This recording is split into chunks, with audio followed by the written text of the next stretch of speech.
Dreams are strange things. Their purpose is debated. Therapy, some say. We process deep emotions in dreams. Fight or flight training is another theory. A function of memory even. But definitely, dreams are out of one's control. I'm not a psychologist. I'm a king. And one night, I had a dream that was beyond those purposes and beyond my control. I first thought it was just a nightmare, but it was a dream sent from God. In 586 BC, Israel's southern kingdom was destroyed, its people sent into exile in Assyria. From that point forward, one of the main purposes of the prophets was to encourage the Israelites, assuring them that they would one day return to Israel.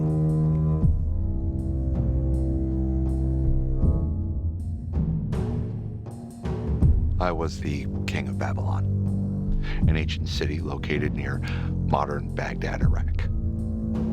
The Assyrians had been the dominant power in the region until we Babylonians defeated them in 612 BC. 26 years later, we again defeated Judah and abducted all the people,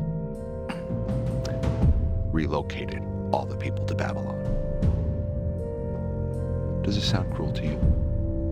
Essentially kidnapping an entire people group, taking them far from their homeland. We learned to do this from the Assyrians. When you remove a conquered people from their homelands and traditional cultures, it almost eliminates the chance of revolt. It's crowd control. When we conquered the Assyrians, we did to them what they taught us. And they virtually ceased to exist. As the king who conquered Judah, I removed all valuable articles from the temple and placed them in the temple of my god, Marduk, the preeminent god over all gods. The dream. One night I had a very troubling dream.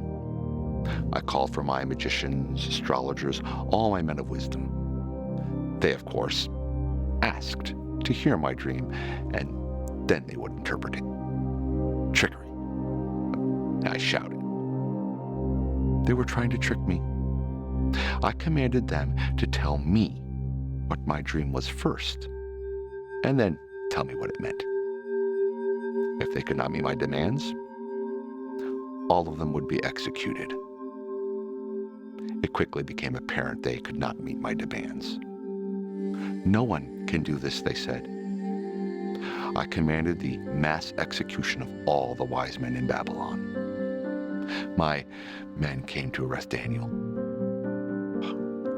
Using his wisdom and brilliance, quite honestly, he somehow convinced them and me to give him a little more time to meet my requirements. Daniel went straight to his friends, straight into prayer to their God. That night, his God revealed the mysterious dream and its meaning to him. The next morning, Daniel came into my court. "Can you tell me my dream and what it means?" I demanded. Daniel did the strangest thing. He gave glory to his God and made sure that I knew his knowledge came from his God, not himself. He proceeded to tell me about my dream. There was a giant statue with a head of gold, chest of silver, belly and thighs of bronze, legs of iron, and feet of iron and clay. He described a stone that destroyed the statue and then grew to be a mountain. Hearing the details of the dream reawakened all of my dread. I hadn't told a soul about the dream.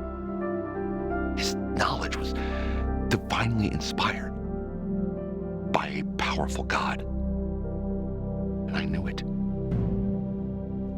He then revealed that the gold head represented my government, and the other portions of the statue represented kingdoms that would follow me. I knew that his interpretation was true. I threw myself on the floor in front of him. I gave his God honor and glory. I immediately placed Daniel over all of Babylon and its wise men. I made his 3 friends administrators over the kingdom. My kingdom grew swiftly. I became the most powerful and wealthy man in the entire known world. It went to my head.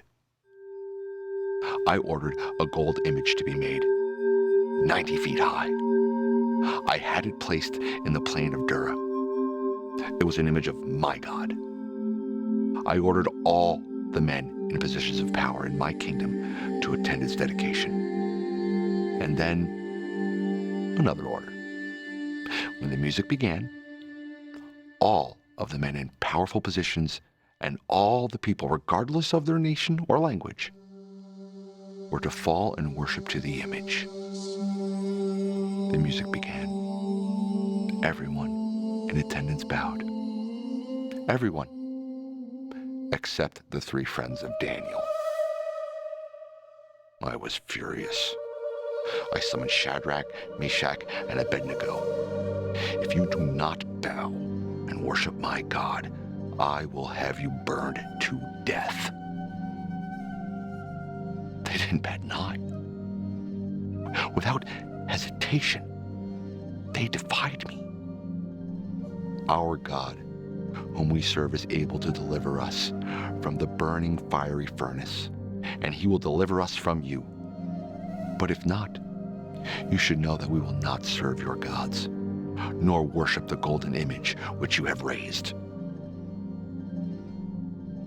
Insolence. I went berserk. I ordered the furnace heated to 7 times hotter than its normal temperature. I ordered the 3 rebels to be tied up right there, while in their robes, trousers, and turbans. The 3 rebels would be burnt to a crisp in an instant. There was no way I would miss that moment of satisfaction. My soldiers threw them into the fire. The flames were so hot, it killed the soldiers. I couldn't believe my eyes. We had only thrown 3 men in the furnace. I saw 4 figures walking around in that fire, unbound and unharmed. A 4th person who looked like a son of the gods. I shouted for them to come out of the fire. All of my officials watched. The 3 men came out of the fire. No sign of burns, no singed hair, no scorched clothing. They didn't even smell of smoke. This was the work of a god. No, their god. I ordered that people throughout my kingdom respect their God, because no other God could have saved people in this way. I promoted Daniel's 3 friends, Shadrach, Meshach, and Abednego, to very high positions. Daniel spent virtually his entire adult life serving in the court of Babylon. He interpreted my dreams whenever I asked. He even served me faithfully during my period of insanity. I lived outside, ate grass. When my sanity was restored, he guided me to praise God and be humble.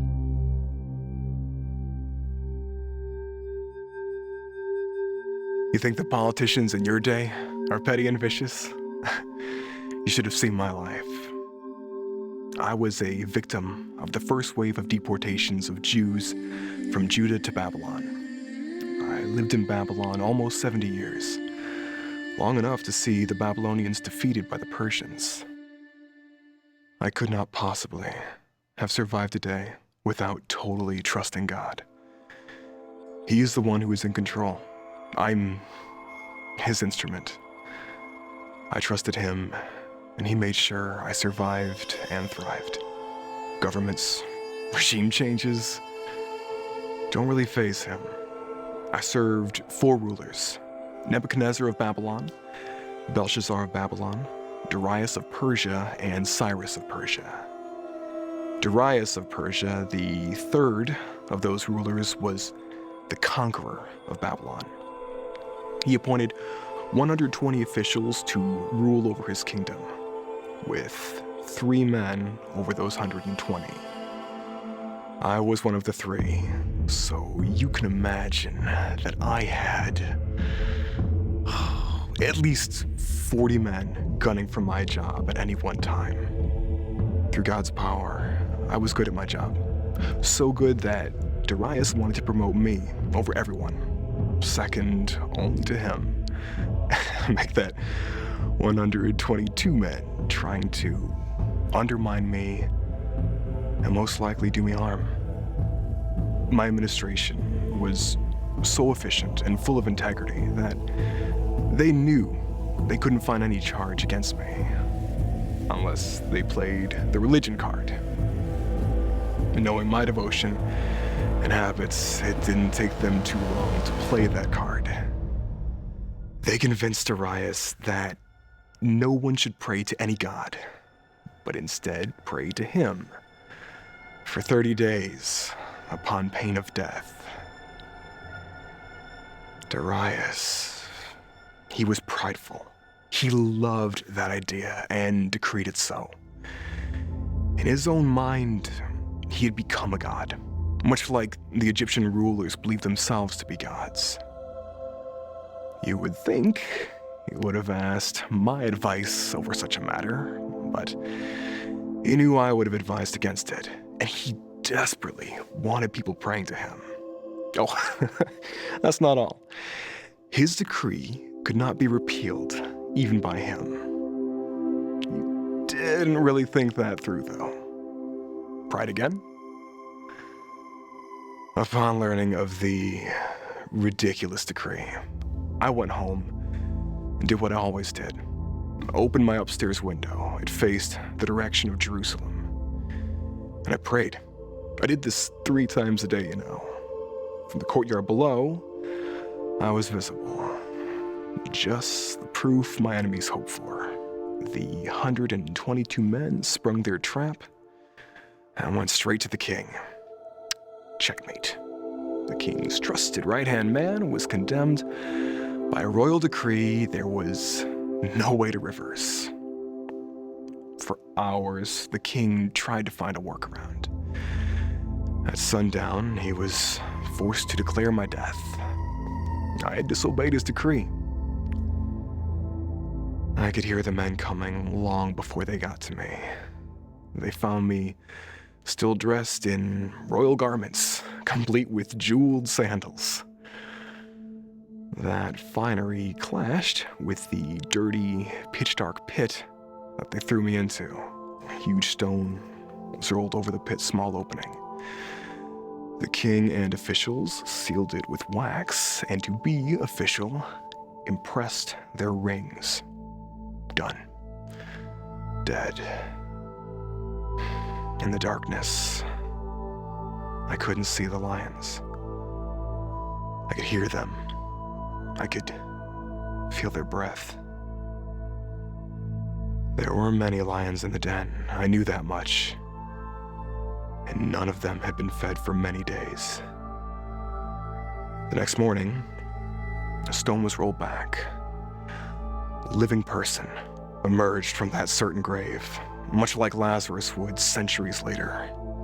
The king stayed up all night worrying about me.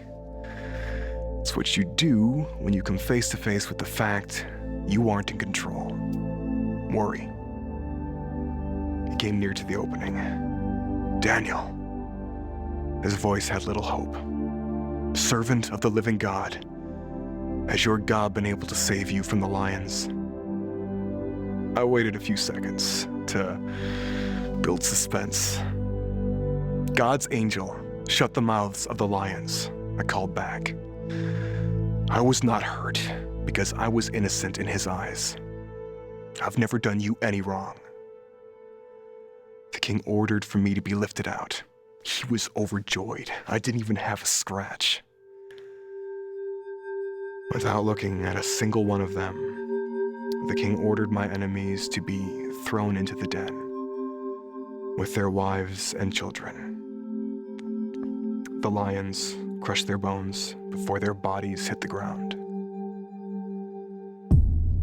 I gave a prophecy about a vision of 4 beasts. Like the prophetic interpretation of King Nebuchadnezzar's dream, this prophecy had to do with future kingdoms. Many believe I was predicting the kingdoms Babylon, Persia, Greece, and Rome. Some believe I was also predicting the kingdoms of Jesus Christ, and/or a future kingdom at the end of the ages. I do want to talk about one more prophecy, one made not by me, but by Jeremiah. I was reading the words of Jeremiah, which I considered to be scripture, and understood that the captivity of Jerusalem would last 70 years. By my calculation, that meant the exile of the Jews would soon be over. Rather than celebrating that joyous news, I went to the Lord in prayer and petition, fasting, and in sackcloth. It's what prophets did to show humility before God. I asked that we be allowed to return to our country so we could serve him in his sanctuary, in Jerusalem, his holy city. I asked, not for our sakes, but for his. We were his people. We carried his name. My gracious God allowed me to live long enough to see the Jews begin to return to Jerusalem in 538 BC. That's when I came to more fully understand my role. My friends and I had been placed in authority that lasted through Babylon's reign and into Persia's long reign. We played a large part in protecting the Jews and keeping them faithful to God. We even helped protect the articles from the temple that the Babylonians had stolen. When the Jewish exiles left to return to Jerusalem, we sent 5,400 temple articles back to the temple with them. We were instruments in God's hands. Our job was to stick with him, do anything he asked, even when we didn't understand it, even when our lives were at stake. God was the one in control the entire time. And guess what? He still is.